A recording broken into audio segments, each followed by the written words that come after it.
Hello, I'm Shadmehr Demehri. I'm a physician scientist and a dermatologist at Massachusetts General Hospital, Harvard Medical School, where my laboratory studies how we could benefit from the immune system for cancer prevention, both in the skin and hopefully in other organs as well. And almost also clinically active in dermatology. I see high-risk skin cancer patients. I'm the director of the high-risk skin cancer clinics at Mass General Hospital, where we mostly see patients who are developing multiple non-melanoma skin cancers, so mostly squamous cell cancers and basal cell cancers, and we try to take care of them. Again, some of these patients are immunosuppressed, like organ transplant recipients. Some of them are genetically predisposed to developing skin cancers, like xeroderma pigmentosum and Gorlin syndrome.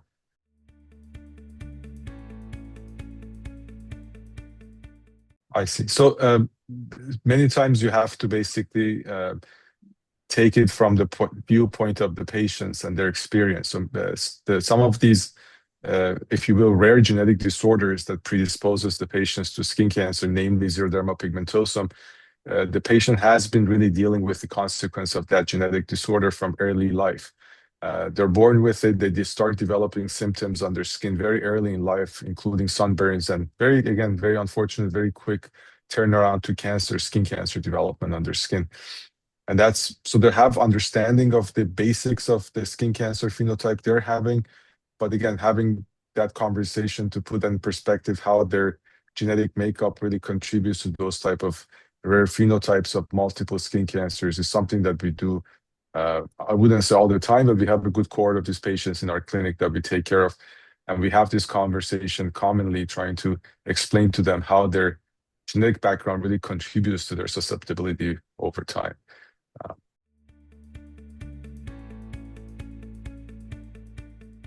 Yeah, so one of the areas, as I mentioned, that we are very interested in, and our laboratory is leading that effort for the last 15 years, is the question of cancer prevention, and specifically in context of dermatology, how can we better prevent non-melanoma skin cancers? And this topic or this understanding really stems from understanding that the field of the skin that is sun exposed and the patient, as they grow older and they're exposed to sun over time, that skin is really susceptible to forming multiple or redeveloping, if you will, new skin cancers over time. And the preventive approaches that we would like to implement is really what is called field treatment. So how could we address the whole field of the skin that is susceptible to cancer and prevent that whole tissue from that organ not from developing skin cancer over time? And historically, there have been field treatments that as dermatologists we use to address this question of cancer prevention, namely 5-Fluorouracil or 5-FU, the photodynamic therapy, and a couple of other targeted therapies that are being developed to really go after destroying those mutated cells directly in the skin and hoping that that would reduce the risk of cancer.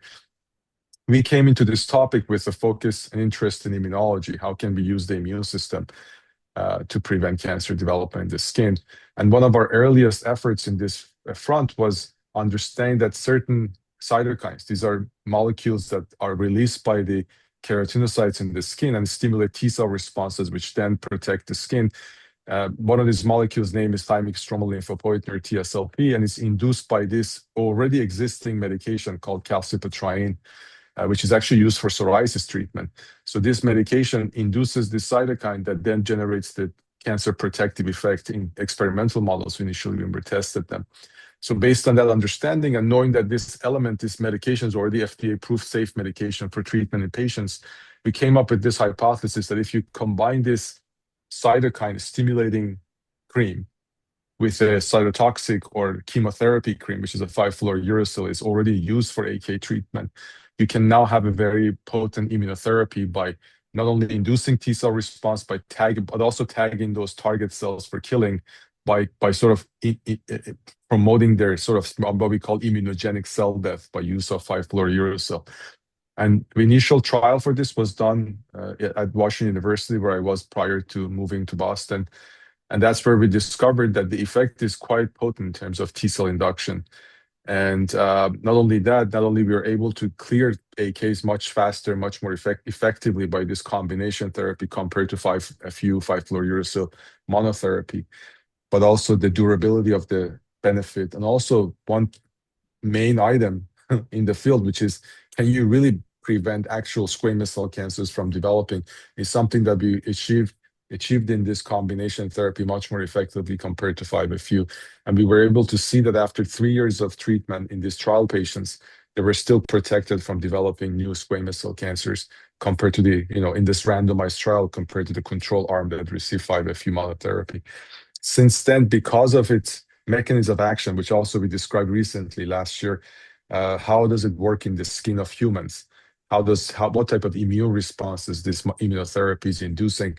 We found that it's very safe for use in, for example, organ transplant recipients. It's an immunotherapy, but the type of immune system it induces is very distinct from immune responses that could kill organs, transplanted organs. So it makes it a very safe topical medication for organ transplants as well in terms of cancer prevention, where the need for cancer prevention is tremendous.